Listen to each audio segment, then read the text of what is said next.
আসসালামু আলাইকুম প্রিয় দর্শক, welcome back to my channel Fatema Akter and family vlogs. আশা করছি আপনারা সকলে আল্লাহর রহমতে ভালো আছেন, আমিও ভালো আছি। প্রিয় দর্শক, দেখুন সকালবেলা ভাবলাম আজকে একটা রেসিপি করবো এমন করে যেমন যেভাবে সবগুলো হেলদি পুষ্টিকর উপাদান একই সাথে হয়ে যায়। প্রিয় দর্শক, দেখুন খিচুড়ি রান্না করব। খিচুড়িটা আমি একটু নরম করে করব, একদম শুকনো করব না, ঝরঝরে করব না, মাখা মাখা করে তৈরি করে নিব। দেখুন দর্শক, আমার খিচুড়ির জন্য আমি এখানে ডাল ধুয়ে নিয়েছি, চাল ধুয়ে নিয়েছি, খেসারির ডাল দিয়েছি, মসুরের ডাল দিয়েছি পরিমাণ মতো। এখানে হাফ কেজি চাউল আছে, ধুয়ে নিয়েছি ভালো করে, বেশ অনেকবার ধুয়ে নিয়েছি পরিষ্কার করে। চাউলগুলো কিছুক্ষণ আগে ধুয়েছি এবং চাউলগুলো এখন ঝরঝরে হয়ে আছে। খিচুড়িতে আমি অনেকগুলো ভেজিটেবলস ব্যবহার করব সাথে, যেন এটা পুষ্টিকর হয়। দেখুন দর্শক, শাক কুটে নিয়েছি, কলমি শাক কুটে নিয়েছি। বাচ্চারা তো শাক খেতে চায় না, ভাবলাম যে আমি এটা খিচুড়ির সাথে অ্যাড করব, তাহলে ওরা সহজে খিচুড়ির সাথে শাকটা খেয়ে ফেলবে, আবার খিচুড়িটাও হেলদি হবে। আরও দেখুন দর্শক, যে মুরগির মাংস আছে কিছু পরিমাণে রান্না করা, এটা অ্যাড করব। বরবটি কুটে নিয়েছি, এটা অ্যাড করব। প্রিয় দর্শক, দেখুন আমি চুলায় চলে যাচ্ছি, রাইস কুকারে রান্না করব। রাইস কুকার দিয়েছি, এখানে গরম হয়ে গিয়েছে রাইস কুকারটা। তেল দিয়ে দিচ্ছি আমি এখন এতে।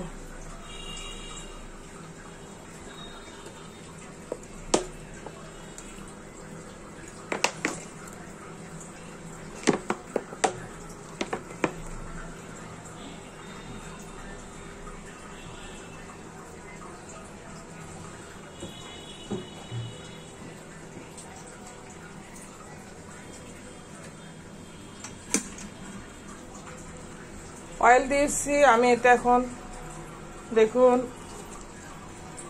দারচিনি তেজপাতা অ্যাড করে দিব। দারচিনি 2 পিস দিয়েছি, তেজপাতা 2টি কেটে দিয়েছি।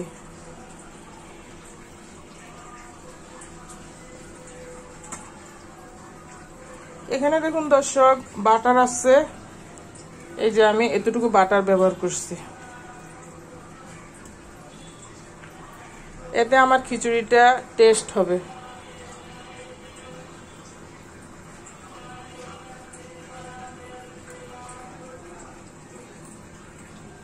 জিরা অ্যাড করে দিচ্ছি, আস্ত জিরা।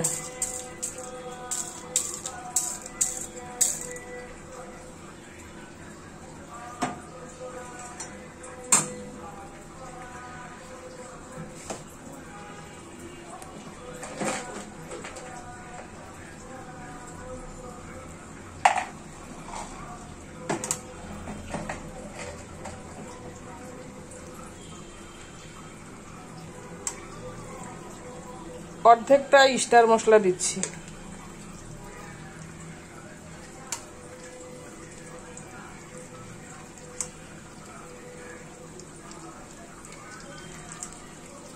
রাইস কুকারটা গরম হয়ে এসেছে, তেলটা গরম হয়ে এসেছে।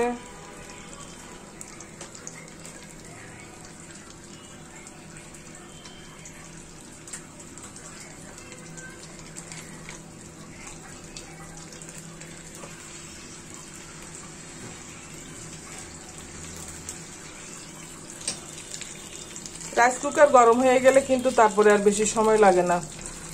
গরম হওয়ার সময় প্রথমে অল্প একটু সময় বেশি লাগে,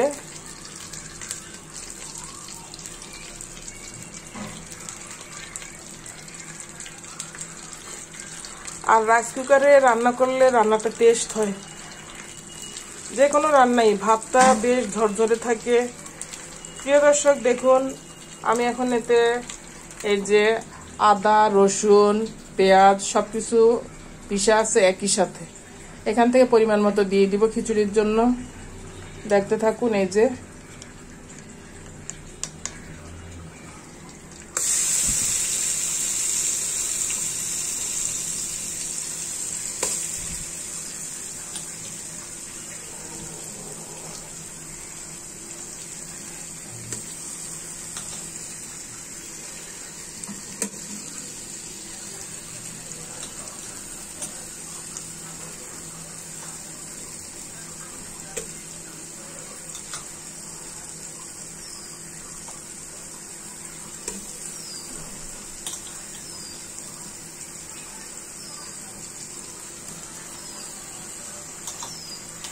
আদা রসুন পেঁয়াজ পেস্ট দিয়ে দিয়েছি। এখন এটা নাড়াচাড়া করে দিব।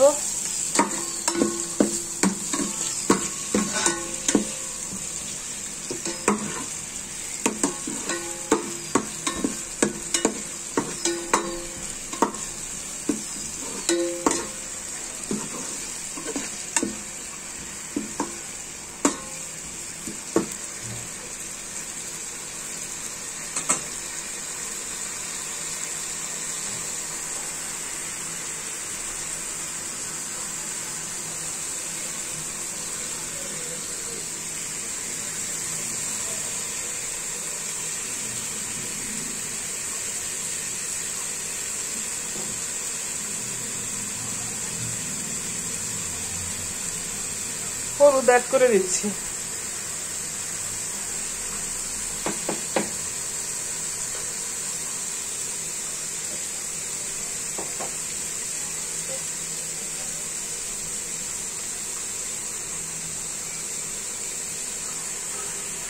মরিচের গুঁড়া দিয়ে দিচ্ছি।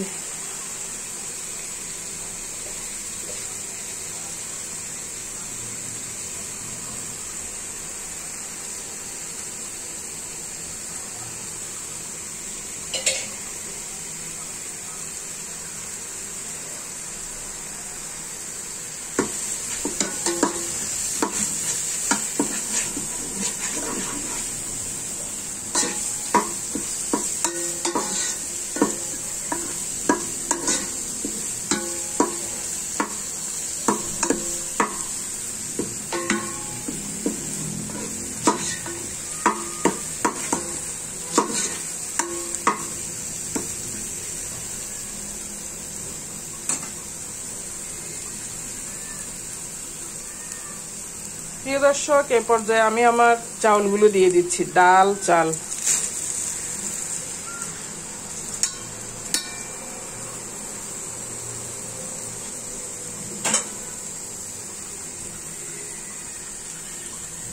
নাড়াচাড়া করে দিব।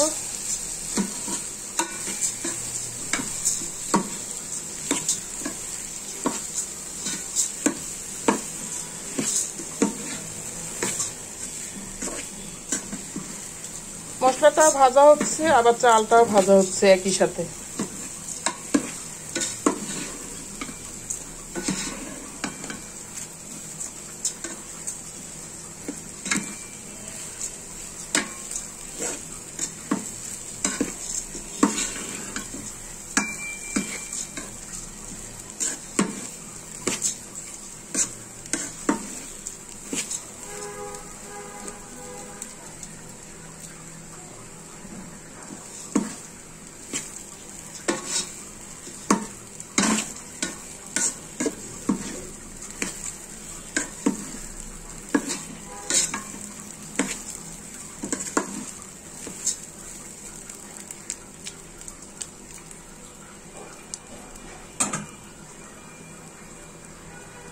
প্রিয় দর্শক, আমি এখন গ্যাসের চুলায় গরম পানি করে নিয়েছি, সেটা অ্যাড করে দিব।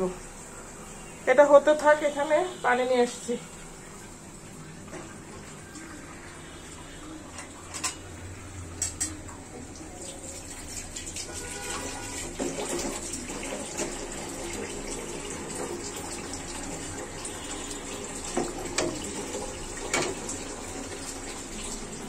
পানি দিয়ে দিচ্ছি।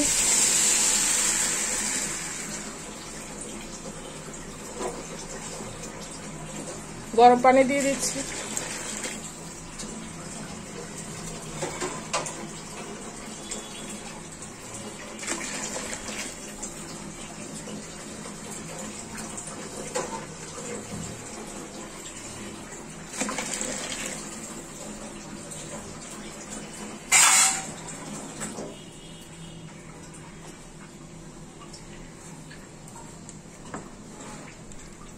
যেহেতু খিচুড়িটা আমি নরম করব তাই পানিটা একটু পরিমাণে বেশি দিয়েছি।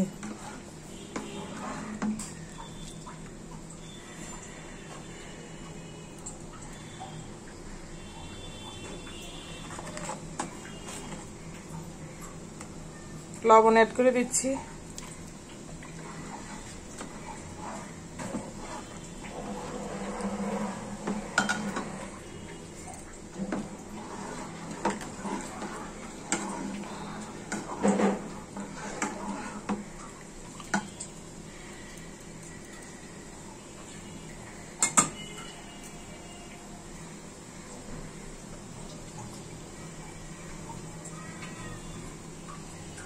এ পর্যায়ে আমি ঢেকে দিব।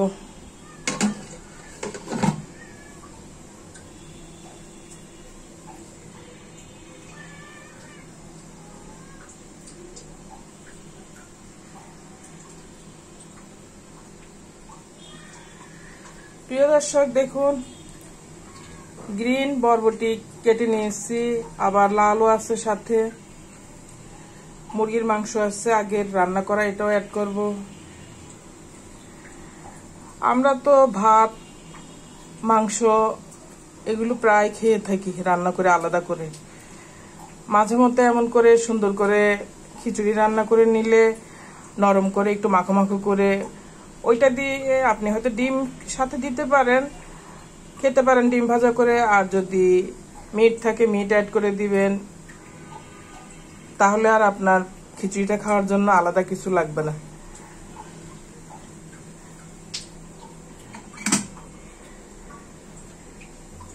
এই খিচুড়িটা দিয়ে আপনার খাওয়াটা হয়ে যাবে, কি নাস্তা খান অথবা দুপুরের খাওয়াতে খান। প্রিয় দর্শক, আমরা তো রান্নার জন্য অনেক সময় অপচয় করে থাকি। আসলে অনেক ফ্যামিলিতে সকালবেলা প্রায় খিচুড়ি খায়, আমি দেখেছি। আমার আম্মা দেখেছি, আমাদের যখন মাছ মাংস খেতে খেতে আর ভালো লাগছে না, তখন খিচুড়ি রান্না করত। অনেকগুলো উপাদান একসাথে অ্যাড করে দিয়ে খিচুড়ি রান্না করত।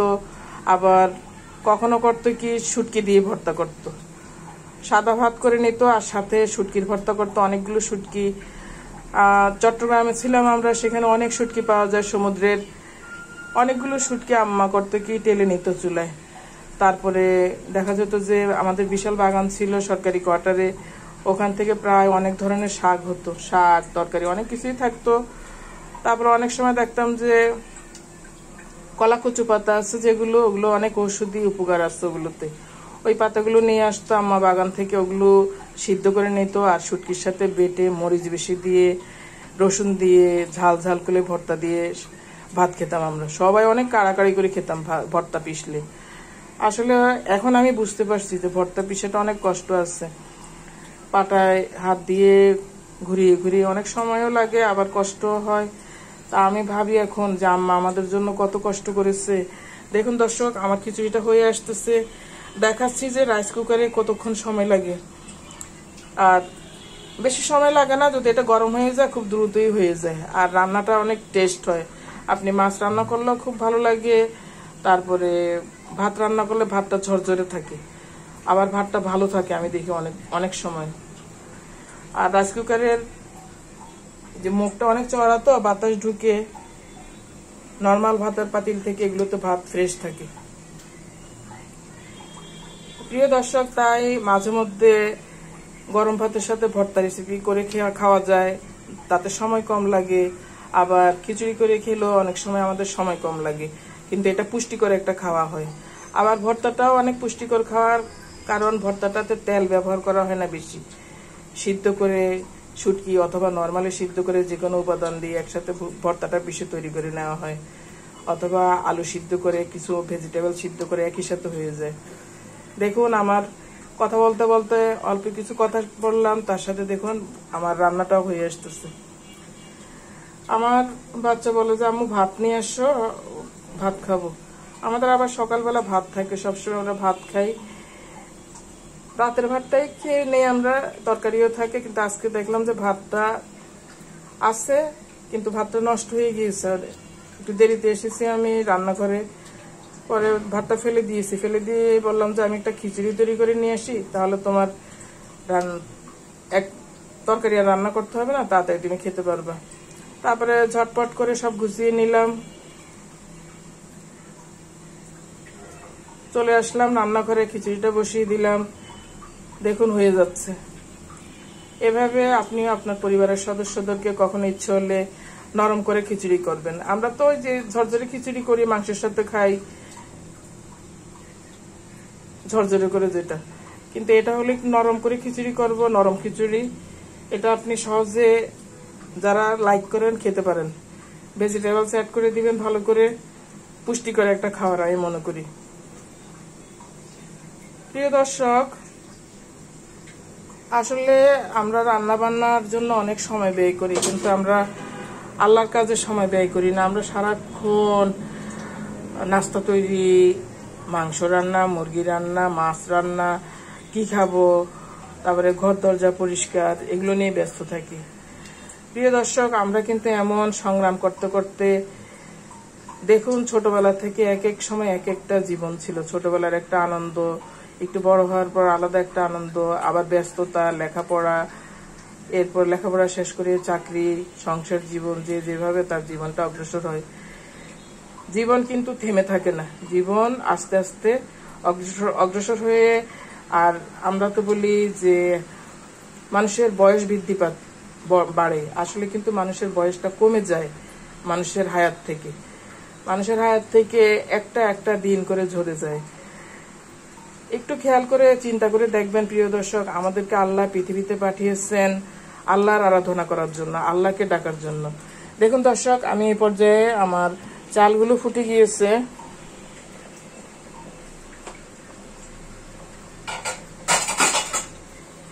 আমি আমার এই যে ভেজিটেবলস কাটা আছে এটা অ্যাড করে দিয়ে দিচ্ছি।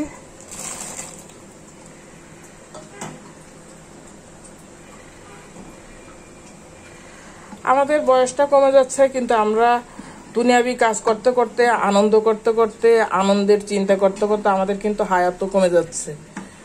এক সময় আমরা কিন্তু সবাই এই পৃথিবী থেকে চলে যাব, পৃথিবী ছেড়ে চলে যাব, কিন্তু আমরা ভাবি না যে আমাদের তার পরবর্তী কবরের জীবনটা কেমন হবে।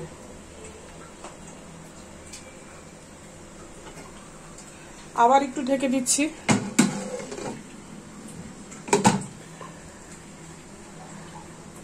কবরের জীবনটা কেমন হবে আমরা কিন্তু ভাবি না। প্রিয় দর্শক, আল্লাহ পাক বলেছেন কবরের জীবনটা কিন্তু অনেক দীর্ঘ হবে, অনেক দীর্ঘ। আল্লাহ কতদিন এই পৃথিবী রাখে সেটা আমরা কিন্তু বলতে পারছি না। ততদিন যাদের মৃত্যু হবে, ততদিন মৃত্যুর পরে কিয়ামত সংঘটিত হওয়া পর্যন্ত কবরে থাকতে হবে। আপনার আমলের উপরে কবরের সুখ শান্তি নির্ভর করবে। আপনি যদি আল্লাহর সন্তুষ্টি অর্জন করতে পারেন তাহলে অবশ্যই কবরে আপনি শান্তিতে থাকতে পারবেন। কবরের শান্তিটা হলো কি, আপনার মৃত্যুর সাথে সাথে আপনার রূহ, আত্মাটা আল্লাহ পাক মৃত্যুর সাথে সাথে আল্লাহ পাক জান্নাতে আর দোজকে নিয়ে যাবে। জান্নাতে সুঘ্রাণ লাগিয়ে দিবে কবরের সাথে, দোজকের কষ্টটা মানুষের সাথে লাগিয়ে দিবে তার অন্তরের সাথে। সেই কষ্টটা সে কবরে শুয়ে শুয়ে পেতে থাকবে, দোজকের কষ্ট, জান্নাতের সুখ। তাই আসুন, তারপরে হিসাব নিকাশ হওয়ার পরে তো আরো কষ্ট। আপনি হিসাব নিকাশের পরে যে কষ্ট, সেটা তো আরো বিশাল কষ্ট। আপনি জান্নাত পাবেন পুরস্কার, আর যদি জান্নাত না পান তাহলে দোজক। দুইটা জায়গা আমাদের জন্য রেডি করে রেখেছে আল্লাহ, জান্নাত আর দোজক। যে ভালো কাজ করবে, উত্তম পথে চলতে পারবে, আল্লাহর ইবাদতের পরিমাণ যার বেশি হবে এবং সৎ কাজ করবে, সৎ পথে চলবে, শয়তানের আছে মানুষ যারা ঘুরবে না, তাদেরকে একমাত্র আল্লাহ কামিয়াবি করবে। যার চিন্তা ভাবনা থাকবে সৎ পথ, সৎ কাজ করা, সৎ পথে চলা, সৎ নিয়ত, যার দিন রাত যাবে সৎ কাজে, কোনো তার দ্বারা গুনাহ স্পর্শ করবে না। একটা কথা খেয়াল রাখবেন প্রিয় দর্শক, গুনাহ যাকে স্পর্শ করবে তার দ্বারা কিন্তু শয়তান বারবার বারবার গুনাহ করাতে থাকে। ওই মানুষটা বুঝেই না যে গুনাহ হচ্ছে, তার আমল কমে যাচ্ছে, আমল যতটুকু করছে অতটুকু কাটা যাচ্ছে গুনার সাথে সাথে। তাই আসুন, আমরা কেউ গুনাহ করব না, আল্লাহর পথে চলবো এবং সৎ কাজ করব। আর হাঁটতে উঠতে বসতে আল্লাহর জিকির করবেন, আল্লাহর আরাধনা করবেন, তাহলে আপনার কাজকর্মগুলোর সাথে সাথে আল্লাহর কথা স্মরণ করবেন, আপনার দেখবেন দুনিয়ার কোনো খারাপ কিছু আপনাকে স্পর্শ করবে না। তাহলে আপনি পরকালে যে দুনিয়াবি যে কর্ম, এই কর্মের বিনিময়ে জান্নাত লাভ করবেন। এর থেকে আনন্দ আর কি আছে। প্রিয় দর্শক, আমি 2-3 দিন আগে একটা সূরা পাঠ করছি, সূরার নামটা আমার খেয়াল আসতেছে না এখন। সূরাটাতে লেখা আছে আল্লাহ জাহান্নামীদের জন্য ফাঁদ তৈরি করে রেখেছে। ফাঁদ মানে, ফাঁদ বলতে বোঝা যায় যে আমরা পাখি শিকার করে একটা ফাঁদ রাখে, মাছ শিকার করে একটা ফাঁদ দিয়ে দেয়, সেখানে মাছ ঢুকে আটকা পড়ে যায়, মানুষ ধরে নেয়। পাখি শিকার করার একটা পাখি সেখানে ঢুকে পাখিটা ধরে নিয়ে নেয় মানুষ। আল্লাহ জাহান্নামীদের জন্য বড় বড় ফাঁদ তৈরি করে রেখেছেন, বলে যে সেখান থেকে তারা চিরস্থায়ী জাহান্নামে যাবে, সেটা হলো চিরস্থায়ী জাহান্নাম। আমি দেখলাম যে এখানে ব্যাখ্যা করেছে সূরাটার।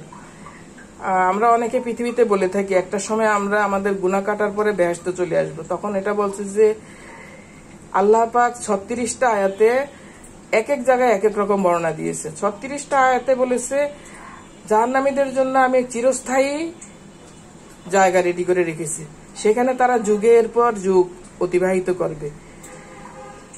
36 জায়গায় লেখা আছে। তাহলে আপনি কিভাবে বলতে পারেন যে আপনাকে আমল খারাপ কাজ কাটার পরে বেহেশতে নিয়ে আসবে? তাই এই ধরনের ধারণা করবেন না কখনো। ধারণা করবেন যে যুগের পর যুগ, মানে এক যুগ যাওয়ার পর আরেকটা যুগ আসবে, আরেকটা যুগ যাওয়ার পর আরেকটা যুগ আসবে। চিরস্থায়ী জাহান্নাম বান্দার জন্য আল্লাহ রেডি করে রেখেছে যারা খারাপ কাজ করবে।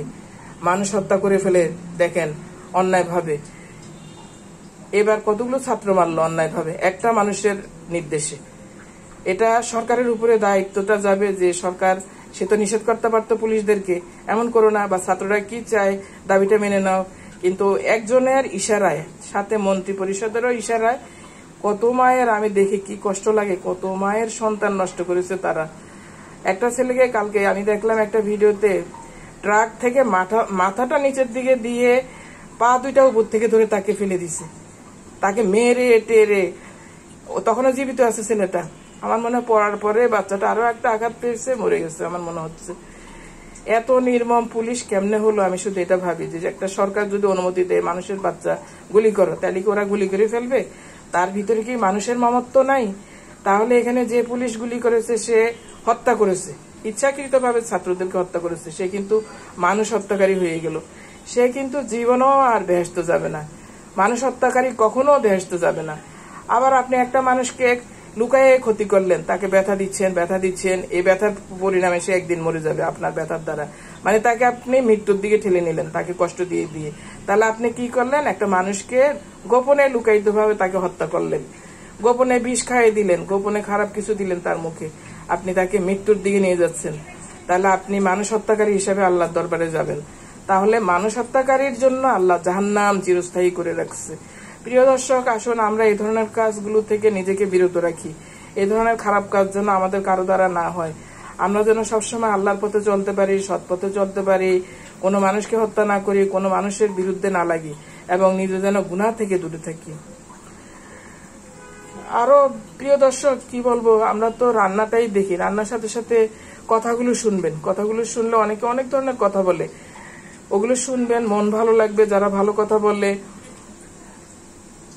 রান্না হচ্ছে, আমি কথা বলছি, কথাগুলো শুনলে আপনার, আমি আল্লাহর কথা বলেছি, কোরআনের কথা বলেছি, আবার কোরআনে বলেছে জান্নাতের কথা, সেখানে জান্নাতীরা আনন্দ করবে, জান্নাতীদের জন্য আল্লাহ বড় বড় উপহার রেখেছে তৈরি করে, সাথী রেখেছে, স্বর্ণের পালঙ্ক তৈরি করেছে। কিন্তু আল্লাহ সেখানে বলে নাই যে এই জান্নাতটা একদম চিরস্থায়ী, বলেছে আকাশ ও নভমণ্ডল ও পৃথিবী যতদিন থাকবে ততদিন জান্নাত থাকবে।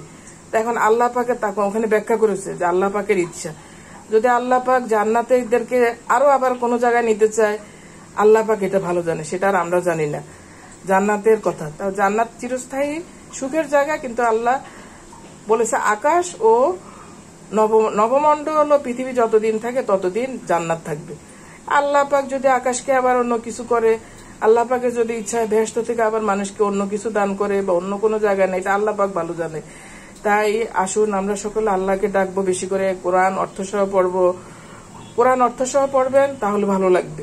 কোরআন অর্থসহ পড়লে আপনার মনটা নরম হয়ে যায়, আল্লাহর পথে থাকতে পারে তারা বেশি করে। তাদের দ্বারা কিন্তু গুনাহ হয় না। আমরা তো কোরআন নর্মালে পড়ি, এটা কিন্তু আমরা বর্ণগুলা পড়ার সব পাবো, কিন্তু আমরা এটার মূল অনুধাবনটা কিন্তু বুঝতে পারি না যে আল্লাহ লাইনগুলোতে কি লিখেছে। আমাদেরকে কিন্তু কোরআনটা আমল করার জন্য বলেছে। তাই আমরা আসুন কোরআনটা ভালো করে আমল করব, কোরআনটা পড়বো ভালো করে, যেন আমরা অর্থসহ পড়ে এটা যেন আমল করতে পারি। প্রিয় দর্শক, দেখুন আমার বাচ্চাকে, আমার ছেলেটা ডাক্তারি পড়তেছে, বড় হয়েছে আল্লাহর রহমতে। ওকে আমি কয়দিন আগে অর্থসহ কোরআন শরীফ পড়িয়েছি। দেখলাম যে ওর মনটা এগুলো শুনে, অর্থটা শুনে মনটা নরম হয়ে গিয়েছে। এখন দেখতেছি, কদিন দেখতাম যে একটু দেরি দেরি করে নামাজ পড়ে আসছে, কদিন দেখলাম যে আমার আর বলতে হচ্ছে না, মানে নিজের থেকে নামাজটা পড়তেছে। নিজে যে উঠে সাথে সাথে ঘুম থেকে উঠে বা যখন দরকার হয় বুঝতে পারতেছে যে আল্লাহ কি বলছে। ওই জাহান্নাম আর দোজখের কথা পড়িয়েছি ওই সূরাটাতে অর্থসহ। এই জন্য তাই আমি দেখলাম যে সকল মুসলমানের উচিত অর্থসহ কোরআন তেলাওয়াত করা। অর্থসহ কোরআন তেলাওয়াত করলে যে কোনো মানুষ ভালো হয়ে যাবে, যে কোনো মানুষ সৎ পথে চলতে পারে। প্রিয় দর্শক, দেখুন আমি ঢাকাটা আবার তুলে দিচ্ছি।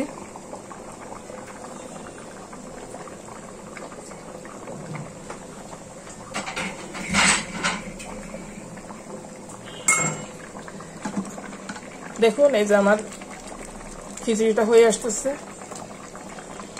এটা আমি ভাতের চাল দিয়ে বসিয়েছি খিচুড়িটা।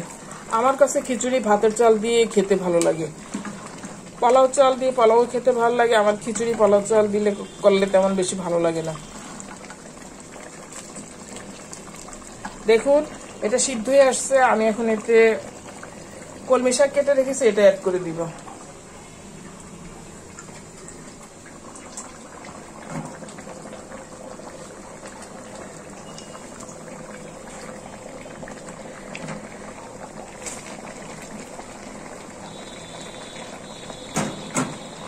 দেখুন আমার একটা সুন্দর, একই সাথে সব উপকরণ আছে, অনেক সুন্দর একটা খিচুড়ি রেসিপি হচ্ছে। এভাবে খিচুড়ি করে খাবেন, দেখবেন আপনার স্বাস্থ্যও ভালো থাকবে।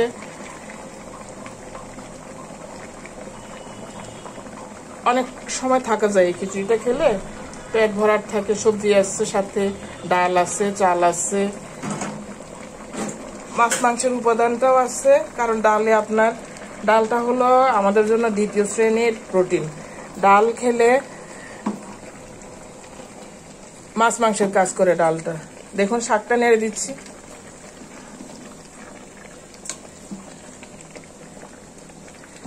দেখুন এই খিচুড়িটা আমার মাখো মাখো হচ্ছে, সামান্য একটু মাখা মাখা হবে।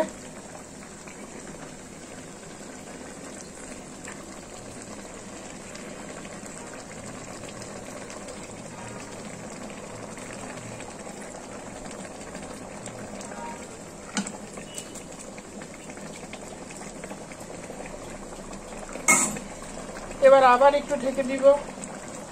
এখানে একটু মশলা অ্যাড করবো এখন।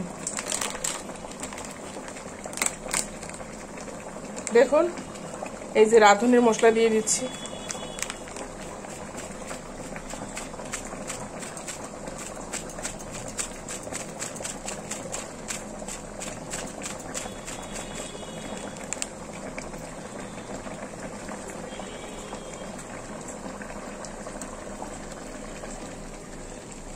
নেড়ে দিচ্ছি।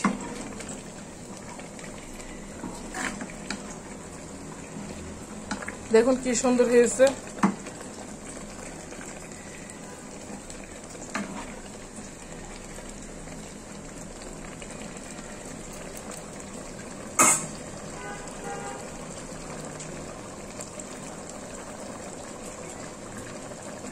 প্রিয় দর্শক, দেখুন আমি এখন মুরগির মাংসটা দিয়ে দিচ্ছি উপরে।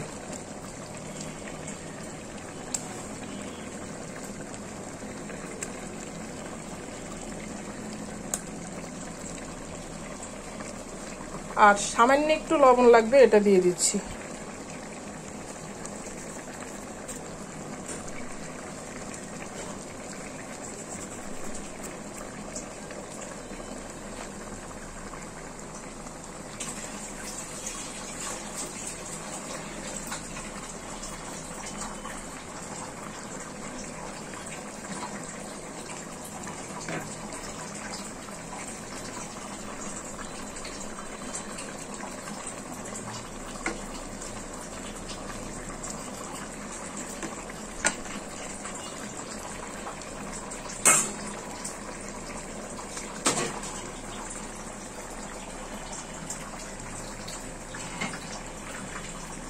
অল্প একটু ঢেকে দিব।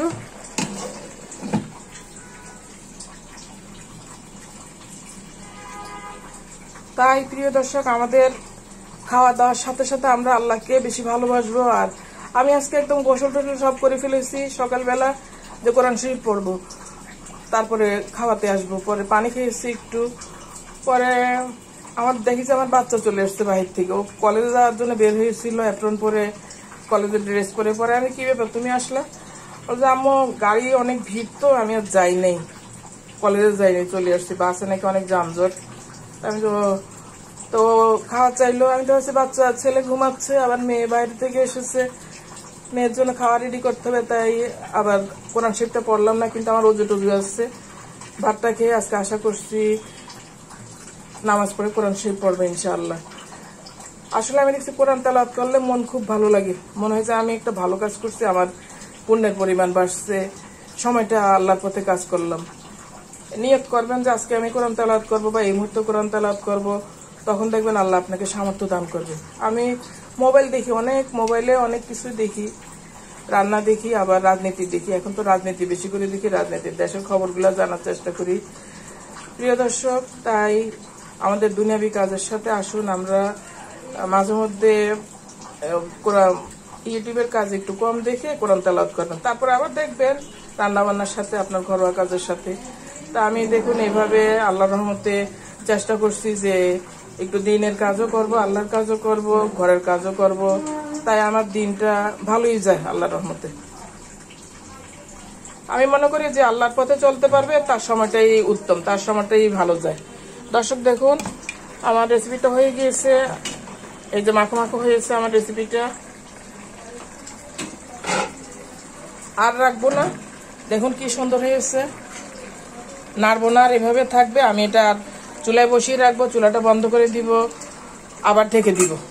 এখানে বসানো থাকবে 5 মিনিট, তারপরে তুলে নিব, আমরা খাবো এরপরে সার্ভ করে। প্রিয় দর্শক, ইচ্ছে হলে এমন করে রাইস কুকারে আপনি সুন্দর করে রেসিপি করে খেতে পারেন।